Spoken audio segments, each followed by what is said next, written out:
इलाहाबाद की मधु की शादी होती है रामगढ़ के आनंद से।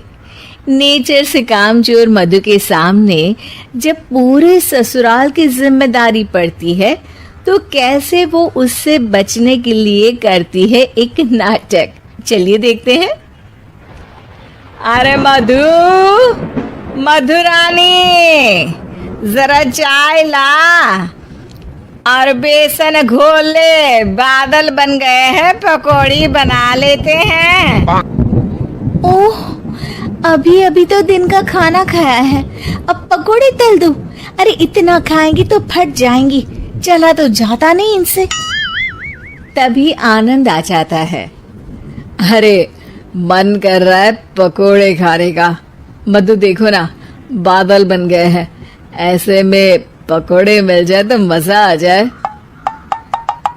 अरे अभी तो बादल बने हैं, जरा 2-4 बूंद टपक तो जाने दो, बना दूंगी पकोड़े भी। ये बोलकर मधु वहां से चली जाती है। अरे मधु, मधु बूंदे भी बरस गई, अब तो बना दो पकोड़े। अरे बूंदा बूंदी तो रोज होती है, जरा जमकर बरसे तो पकोड़े तलने में और सिखाने में दोनों में मजा आ जाए। ये बोलकर मधु वहां से चली जाती है और मधु के साथ ही बूंदा बांधी कर बादल भी चले जाते हैं। मधु अपने कमरे में जाकर कहती है, अरे भगवान, ये सारा कमरा फैला हुआ है, कैसे साफ होगा? तभी मधु को आइडिया आता है और वो जोर जोर से चिल्लाती है, हे भगवान, मेरा 2000 रुपए का नोट कहाँ चला गया? किसी ने देखा क्या मेरा 2000 का नोट? तभी वहां मधु की ननद और नौकरानी आ जाती है। अरे भाभी, मैं देख देती हूँ। कैसे देखोगी दीदी, सारा कमरा तो गंदा पड़ा है। अरे हटो ना, मैं साफ किए देती हूँ, मिल गया तो दे दूंगी। अब ननद और नौकरानी 2000 नोट के चक्कर में पूरा कमरा साफ कर देती है और नोट नोट खोया हो तब तो मिले।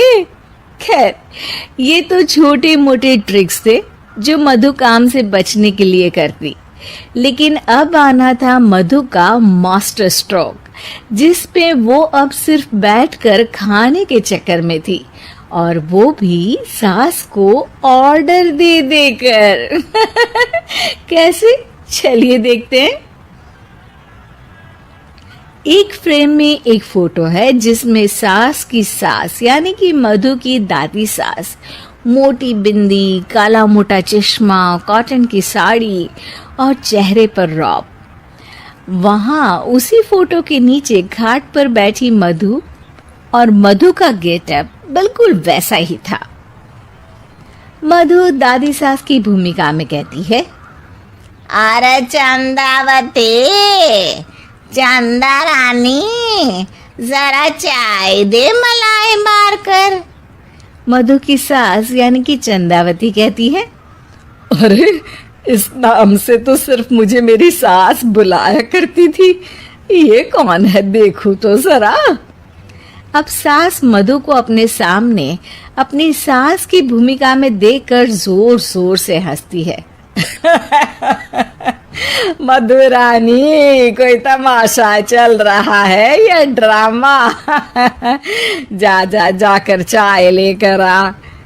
मधु जो कि ये दिखा रही थी कि वो सास की सास है या फिर उसकी आत्मा उसमें आ गई है, वो क्या करती है?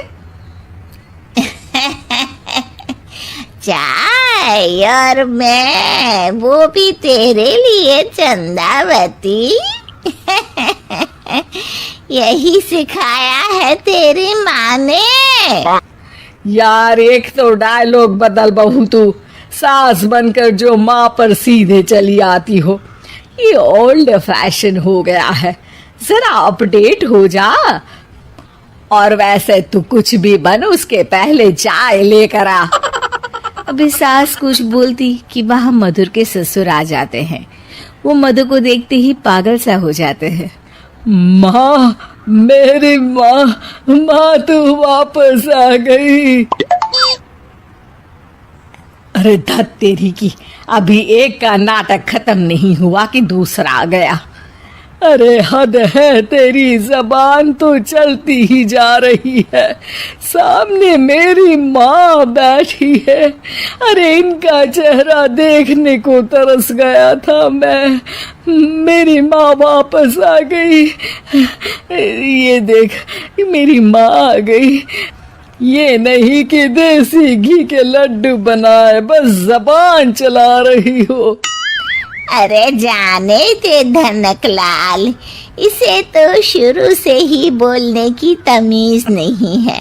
मेरी तो आदत हो गई है दब दब कर रहने की।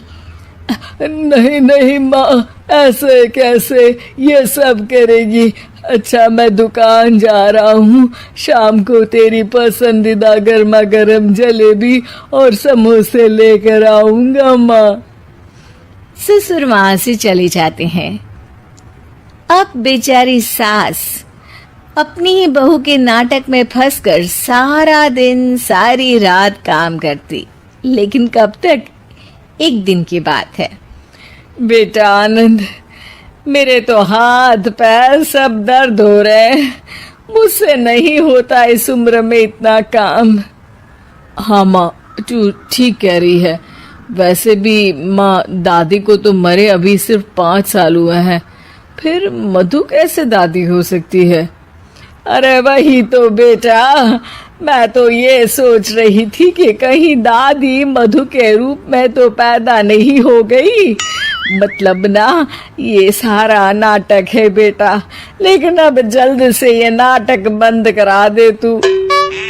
ठीक है माँ, लेकिन अब मधु को मधु की जुबान में ही सिखाना होगा।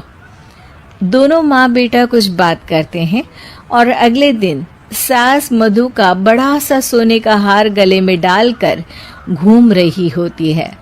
मधु जैसे ही अपना हार सास के गले में देखती है, परेशान हो जाती है। अरे अरे ये क्या, ये हार तो तू अपनी बहू को दे चुकी थी। नहीं नहीं माँ जी, बिल्कुल नहीं। आप ही ने तो कहा था कि जब तक आप जिंदा है ये मैं ही रखूं। अब आप तो जिंदा ही हैं, तो ये हार मैं उसे कैसे दे सकती हूँ? अरे लेकिन तभी वहां आनंद आ जाता है। दादी मैं आपके लिए भैंस लेकर आया हूँ, बाहर खड़ी है। जरा अच्छे से नहलाकर उसके गोबर से आंगन लीप देना और गोबर के कंडे बनाकर सुखाने डाल देना। और हाँ, जरा ताजा ताजा दूध भी निकाल देना दादी।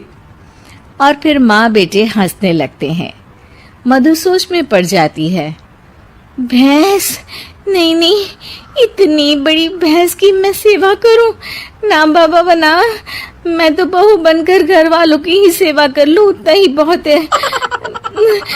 माँ जी नहीं नहीं। अरे अरे, क्या हुआ बहू, तुम वापस आ गई क्या? तुम्हें सब कुछ याद आ गया? हाँ हाँ, सब याद आ गया, पूरा पूरा याद आ गया। अब सास चैन से खाट पर बैठती है और जोर से कहती है, सब याद आ गया ना? तो चल जा, चाय लेकर आ, और वो भी मलाई मार कर।